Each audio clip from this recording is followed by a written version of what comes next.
Okay. Nasaan ninyo dinala yung 500 billion pesos flood control funds? Ito ang tunay na issue. Nasaan ang 500 billion pesos flood control funds? Nawala, ninakaw, kinurap. Anong resulta? Higit 200 Pilipinong inosente ang namatay dahil sa baha. Yan ang issue. So, yun napapansin nyo po dito, hindi ko alam kung kongreso ito. Pinapalabas kasi ng iba na kongreso ito, no? And then, yun na nga, no? Si PBBM daw po ay ginisa sa kongreso. At kung makikita nyo sa video, sabi pa naman nagko-comment dito, napakamot na lang daw po yung ating mahal na Pangulo. No, yun po. At makikita naman po natin sa video, no? Nandyan po ang Pangulong Bongbong Marcos.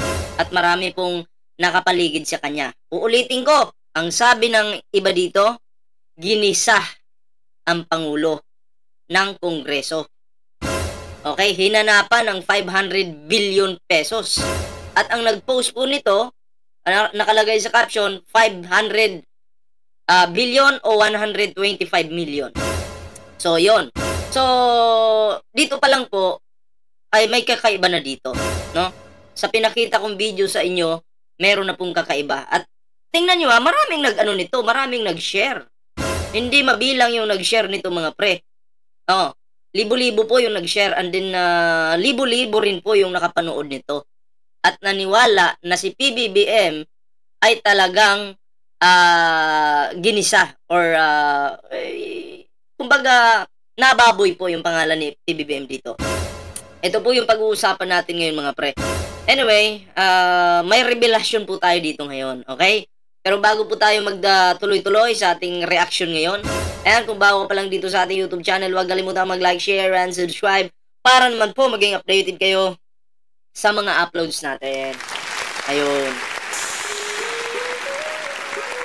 So, yun na nga, no? Meron tayong TikTok, meron tayong Facebook. Ayan, huwag nyo pong kalimutang i-follow yung ating mga social media accounts. Ayan ha, mahalaga po yan mga pre para magkita-kita po tayo sa TikTok, sa Facebook. Ayan.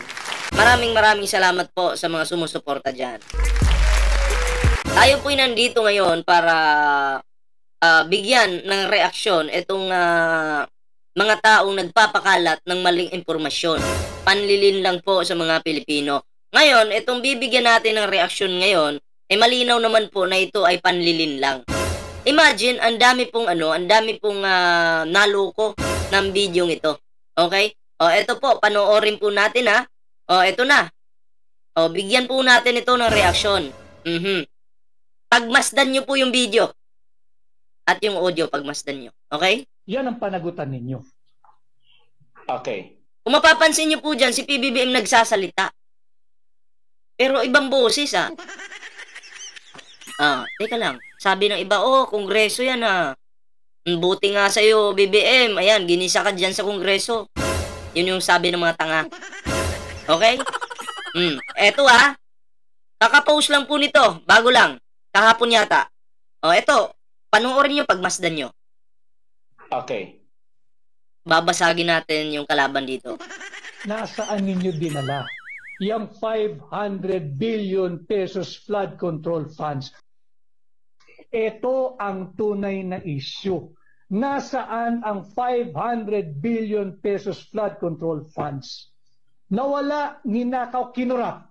Anong resulta? Higit 200 Pilipinong inosente ang namatay pagmasdan nyo si PBBM dyan, yung bibig niya, pagmasdan nyo. Sa baha. Nagsasalita, di ba? Habang kumakamot dito. Yan ang issue. Yan ang panagutan ninyo. Nagsasalita, di ba? Okay. Ngayon, i-reveal po natin anong meron sa video ito. Okay. Tingnan nyo, may nagsasalita. Ang tanong, sino yung nagsasalita dyan? Kasi sinasabi ng iba, kongreso daw ito. Sino yung nagsasalita dyan? Sabi nila, Oy, mga kongresista yung nagsasalita dyan. Lalo na yung boses na yon. Ano yun? Kongresista yon. Dinurog daw si PBBM dyan. At hindi daw makasagot si PBBM, napakamot na lang. Yun yung sabi ng mga tanga. Okay? Pero mali po yan, mga pre. Kung titingnan nyo po, edited po ang video nito. Bakit po? Ito yung original video. Hindi po ito kongreso. Hindi rin po ito senado. Di ko alam kung anong lugar ito, pero hindi ito Kongreso, hindi Senado. Tapos eto mga pre, yung mismong audio ng video ito, minute po nila. At anong ginawa? Pinatungan ng audio. Pinatungan ng audio. Anong audio yung pinato ngayon?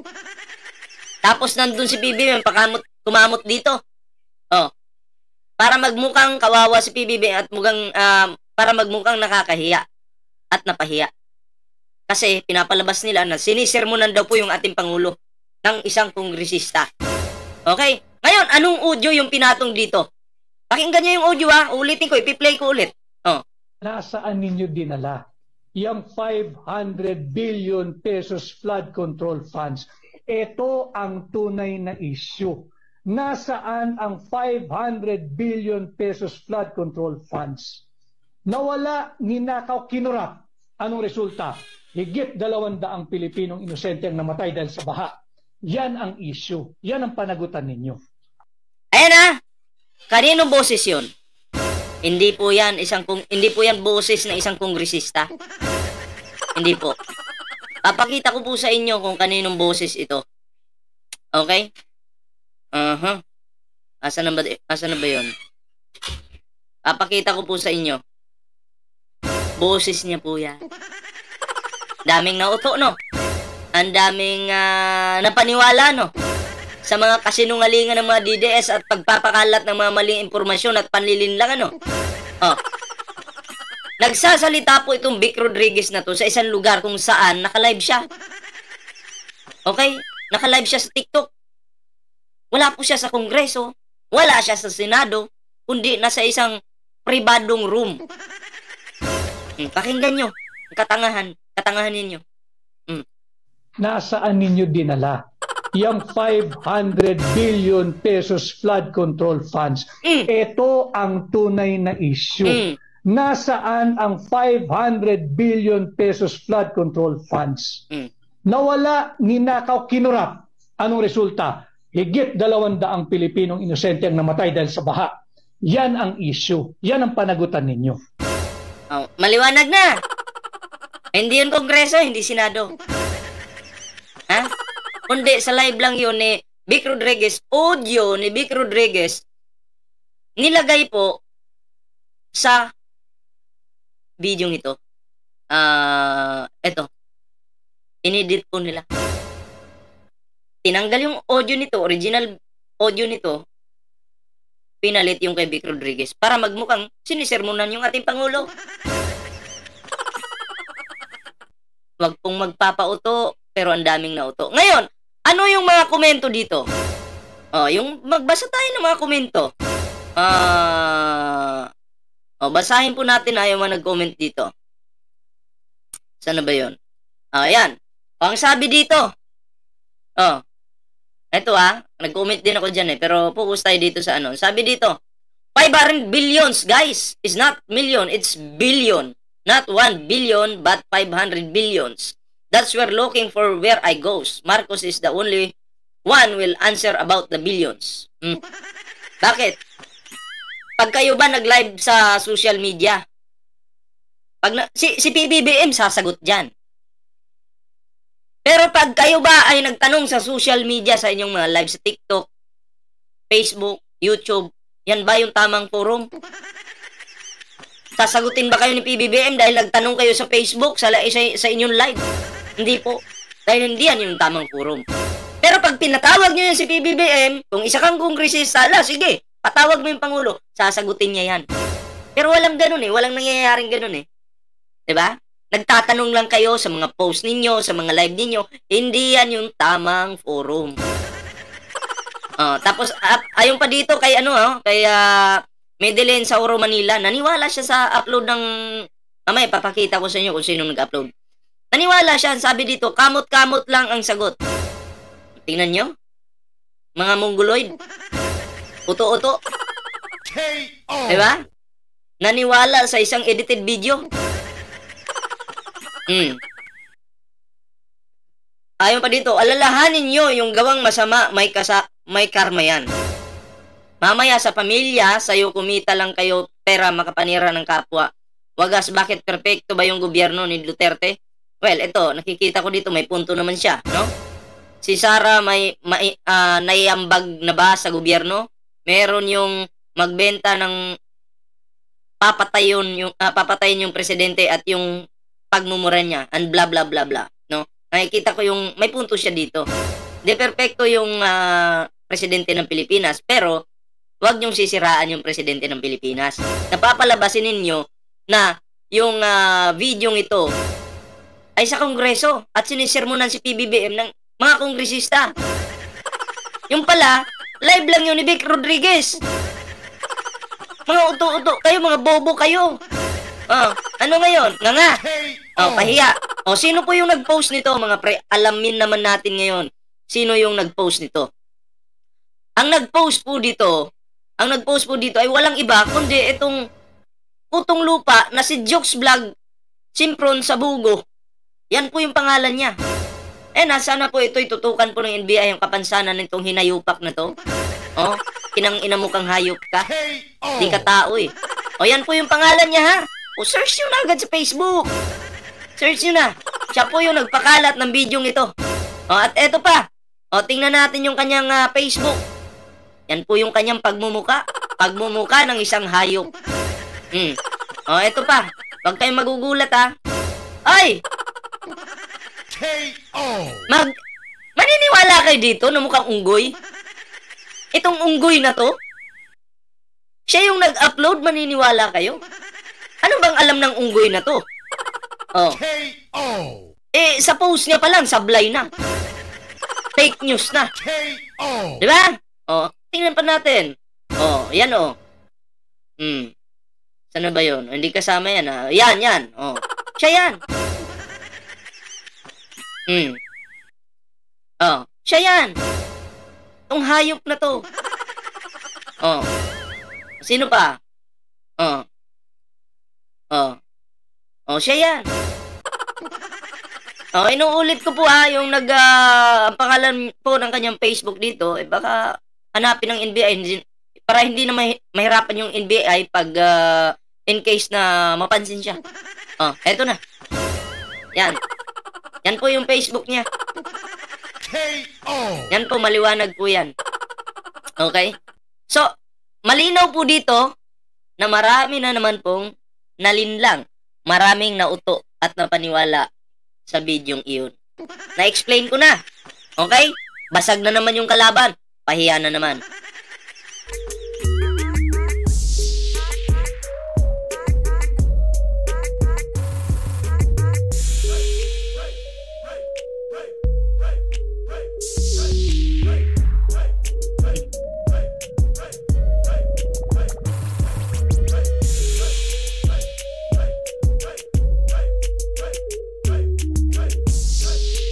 Natatawa ako kasi nag-comment ako doon kagabi sa isang friend ko. Nag-share niyan.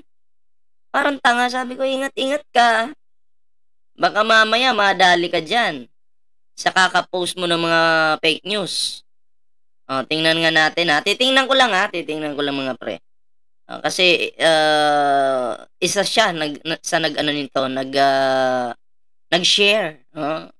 Isa siya sa nag-share. Ayan. Papakita ko po sa inyo para Isa po sa nag-share itong si Marilo.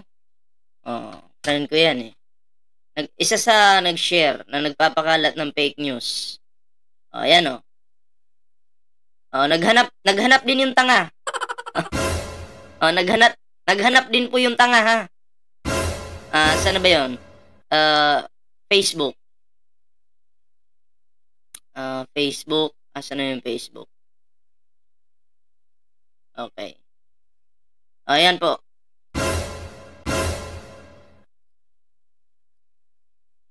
I-ano ko na lang. I-add ko na lang dito. Okay? Ayan. Ayan po maliwanag po yan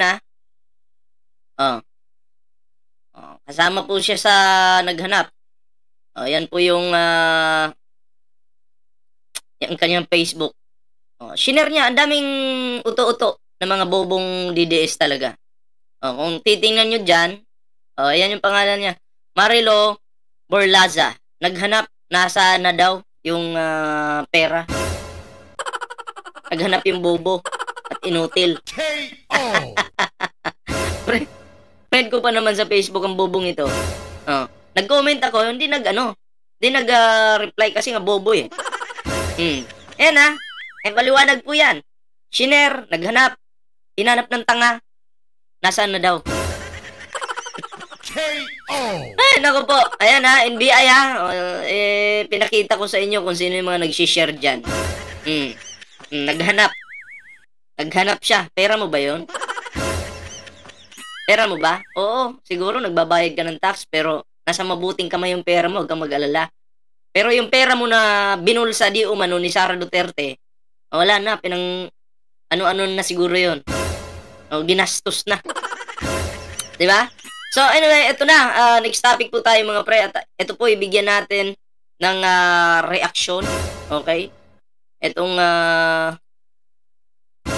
ayan. Ako po ay Ayan, panoorin po natin yung video ito. Usapan kung ako po ay pinakiusapan kung maaring tumulong. Hindi ko na po kinakailangan ng bayad. Para ho sa bayan to.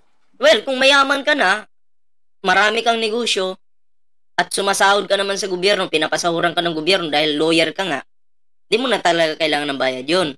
At kung mahal mo yung Pilipinas, hindi mo sasamantalahin na yung pera ng taong bayan, ibubulsa mo. Ang gusto mo lang naman, sa katotohanan. At pinupuri kita dyan. Diba?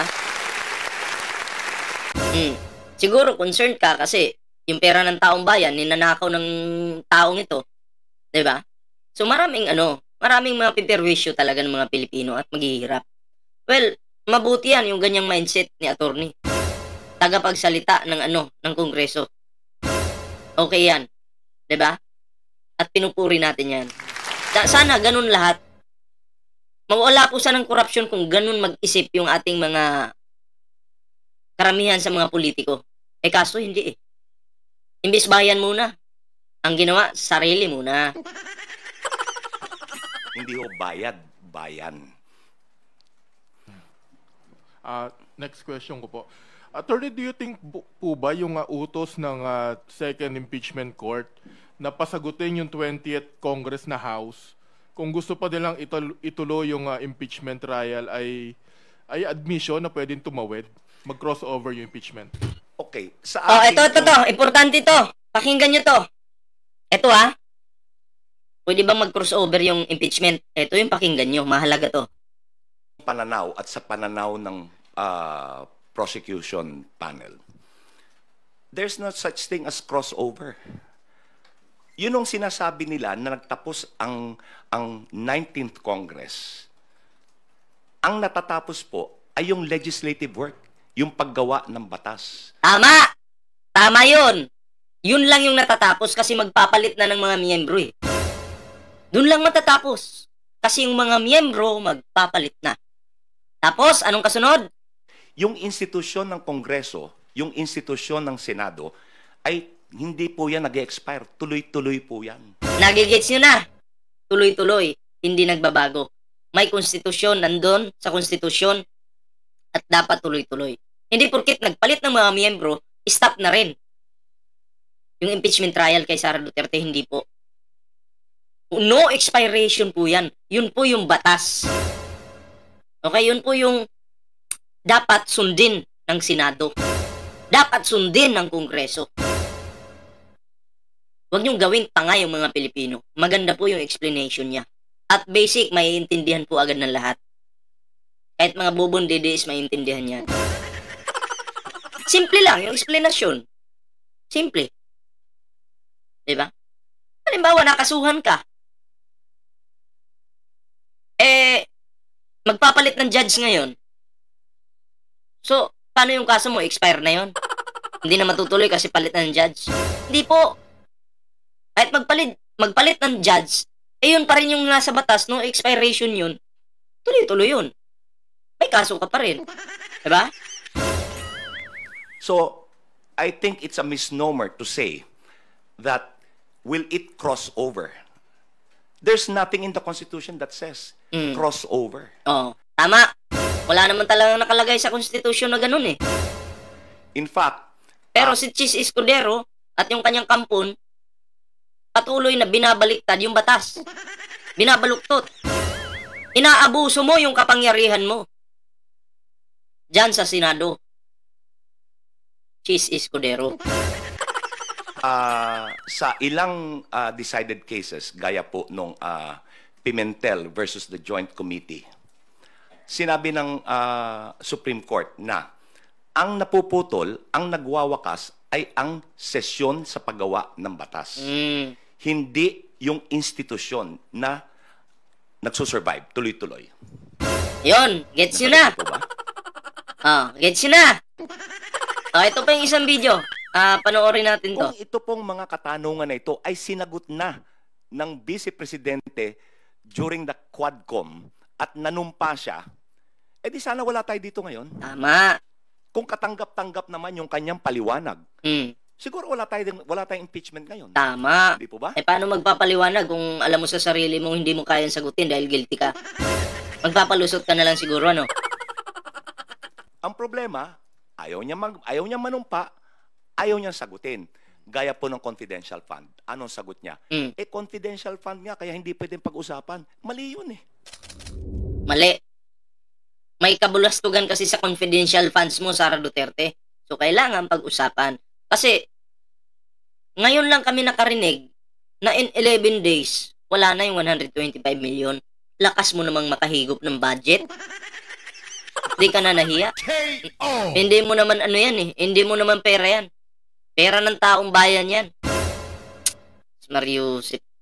Ito na. Tuloy natin to. Inakusahan ng prosekusyon si Senate President Chis Escudero ng pang-abuso sa kapangyarihan. Kaugnay ito ng desisyong ng Senado na ibalik sa Kamara ang Articles of Impeachment laban kay VP Sara. Live mula sa Batasang Pambansa, nangunguna sa balita si News 5 House Correspondent Marian Enriquez. Marian, una sa lahat, meron na raw tagapagsalita ang prosekusyon. At sino siya at anong kanyang sinabi? Yes, si Attorney Antonio Bukoy. Ito nga, siya yung tagapagsalita, no? Napiling tagapagsalita o spokesperson ng House Prosecution Panel. At ayon nga sa kanya, sa mga susunod na araw, maghahain po sila, no? Nitong pleadings dun sa Senado, natatayong impeachment court. Ito raw po yung motion o manifestation para klaruhin nga sa impeachment court yung kanilang utos na ibalik sa Kamara ang articles of impeachment laban kay Vice President Sara Duterte. Sang-ayon din si Bukoy doon sa pahayag ni Philippine Constitution Association at dating Chief Justice Renato Puno na may grave abuse of discretion na o pang-aabuso sa kapangyarihan si Senate President Chis Escudero. Abuso nga sa kapangyarihan, ano? Ano ba nga yung pagkasabi ni Chis? Galit daw siya ayaw daw niya kay Sara?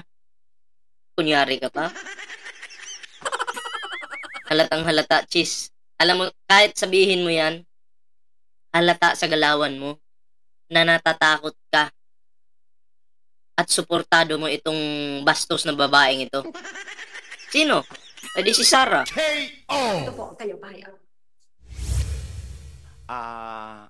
Actuation and ruling ni Senate President Chis Escudero as the presiding officer of the impeachment court ay wala ho sa saligang batas yan. Kagaya po ng pag-remand.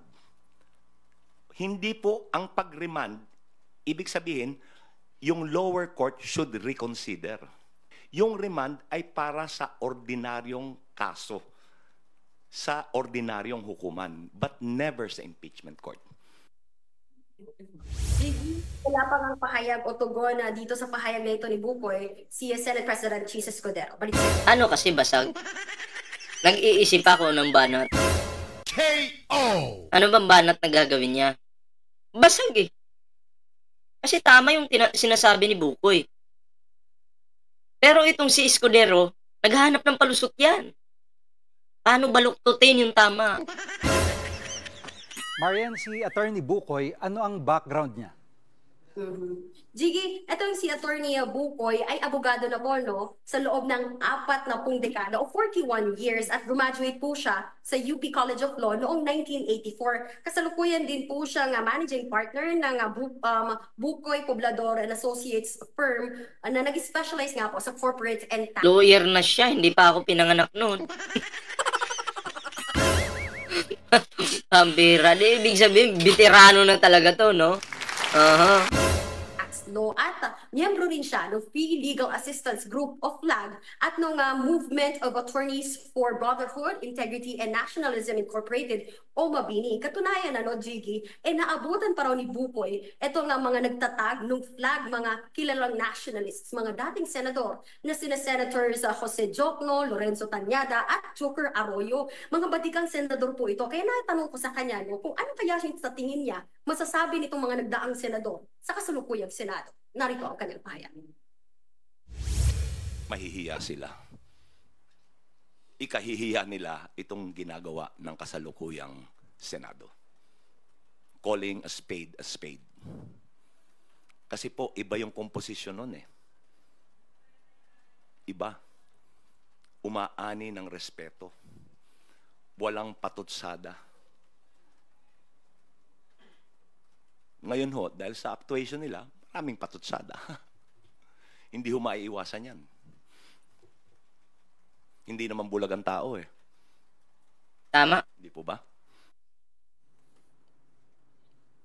At Marian, ano ang naging reaksyon ni Attorney Bukoy sa lista ng defense lawyers ni VP Sara? Jiggy, kilala nga raw ni Atty. Bukoy yung ilan sa mga mag-aabogado para kay VP Sara Duterte sa kanyang impeachment trial. At katunayan, nakasama pa nga raw niya sa UP College of Law ang ilan sa mga ito. Narito ang kanyang pahayag. Nagalang ko ang kanilang kakayanan. And I think the Vice President is in good hands. Yan po ang ulat ni Marian. So yan hindi tinanggap ng House kasi nakalista doon yung sa papel yung mga lawyer ni Sara kung sino-sino yung mga yun. Di umano, hindi po ito tinanggap ng House. Bakit kasi? Bastos kasi. Bastos Duterte. Bastos. Sorry. Nadulas tuloy yung bunganga ko. Tao lang naman, nagkakamali. Kayo naman kasi. Diba? So, yun mga pre, no? Yun lang yung ating reaction dyan. At congratulations na lang i-advance kay Sara Duterte. Feeling ko, tagilid ka dito. Hindi ka na pag ikaw ay convicted na, napatunayang may kapalpakan na ginawa, ay hindi ka na makakatakbo pa sa kahit anong sangay ng gobyerno. Parang si Irap Estrada. Yari ka dyan. So, ayun lang po yung ating reaction ngayon. So, ang pagiging, gusto mong magpresidente ng Pilipinas, mukhang mauudlot. Siguro matutuwa si Padilla niyan. Yes, ako na talaga. Ibuboto ako ng mga tao kasi gaganti yung mga tao niyan. O di ako ibuboto niyan sa 2028. Ganong mindset ba? Diba? So, yun lang yung ating video ngayon mga pre. Ayan na, bago po tayo magtapos sa ating video ngayon. Ayan, kung bago pa lang dito sa ating YouTube channel, huwag kalimutang mag-like, share, and subscribe para naman maging updated ka sa lahat ng mga uploads natin. And also ring the notification bell. And meron po tayong Facebook page, meron po tayong TikTok. Huwag pong kalimutang i-follow yung ating mga social media accounts. And maraming salamat po. Siyempre, pasalamatan ko lang din yung mga bago po nating subscribers. Maraming salamat po sa inyo lahat. Kita-kits po tayo sa susunod na video.